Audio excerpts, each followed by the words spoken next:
Disney Animals Storybook Collection. Briar rose to the rescue. Oh, drat, Flora said. We're out of wood. No wood? Merryweather asked. But how will we stay warm overnight? Why, with no fire, we'll freeze. Briar Rose smiled at her aunt.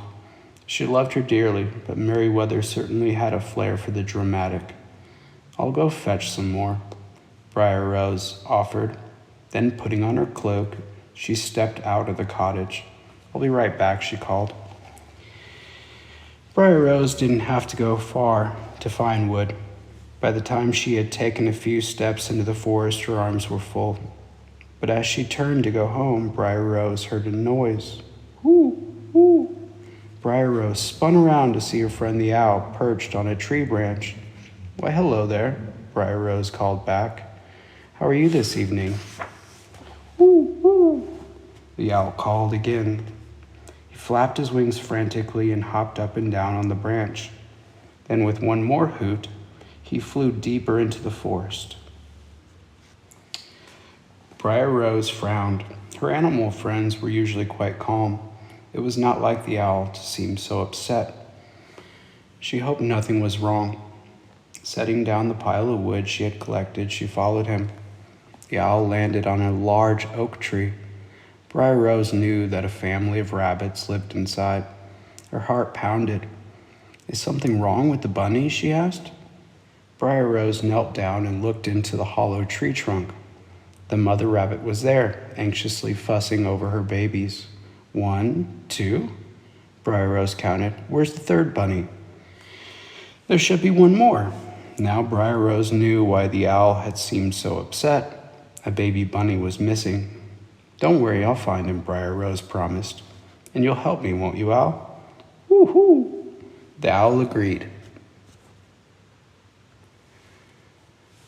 Briar Rose stood up and looked at the forest trail. The sky was growing dark, but she could just make out tiny paw prints on the ground. Look, she said, pointing at the trail. He went that way. Let's go. Briar Rose followed the trail with the owl flying close behind. But the deeper she got into the woods, the more trees blocked the moonlight. Soon I won't be able to see a thing, she said. As she spoke, a cloud of fireflies flew up to her. They blinked on and off, lighting up the path. Briar Rose smiled, surprised. Oh, thank you, she said. That's much better. The paw prints led to a stream and then disappeared. Briar Rose said. The little guy must have hopped across the stream on those rocks. Briar Rose started to step on the nearest rock, but it wasn't a rock. It was a turtle shell. A sleepy turtle poked her head out of the water. Oh my, Briar Rose said, pulling her foot back. I'm so sorry, I didn't mean to step on you. I was just trying to get across the stream. Your shell looked like a stone. Are there any more of you in the water?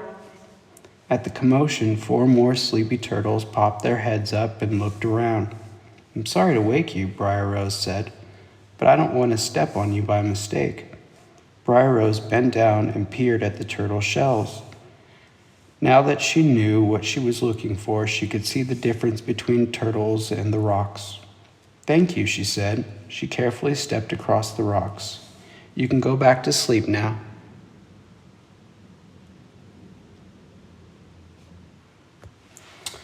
On the other side of the stream, Briar Rose spotted the bunny's paw prints all around her. The sounds of the forest filled the air. Crickets chirped. Tiny wood mice scurried through the pine needles. Bats flapped their wings as they swept through the trees. But Briar Rose barely noticed. She was too focused on finding the bunny. Suddenly, 2 yellow eyes appeared in some nearby bushes. Frightened, the fireflies fled. The owl let out a startled whoop. But Briar Rose walked towards them. Who's there? She asked. A small red fox trotted out of the bushes. Briar Rose smiled. Hello there, she said. Briar Rose pointed to the trail of footprints. It had grown so dark that she could barely see them. I'm looking for a lost bunny. Have you seen him? The fox looked at Briar Rose confused. Then she began to sniff the ground. A moment later, she turned and walked away.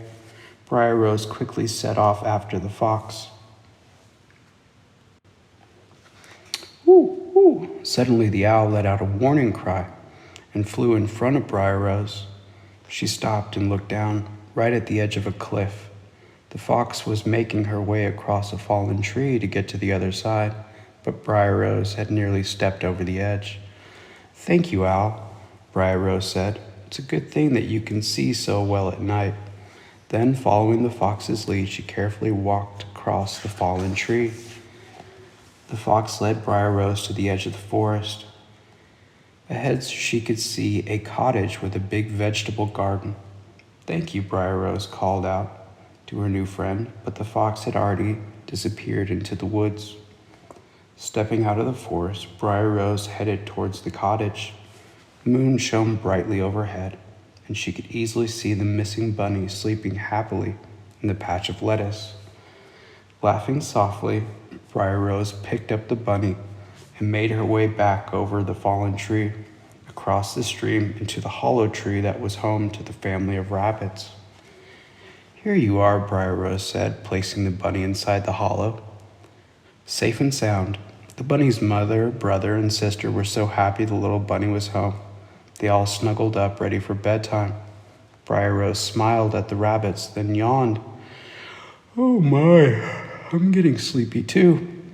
I need to get back to the cottage."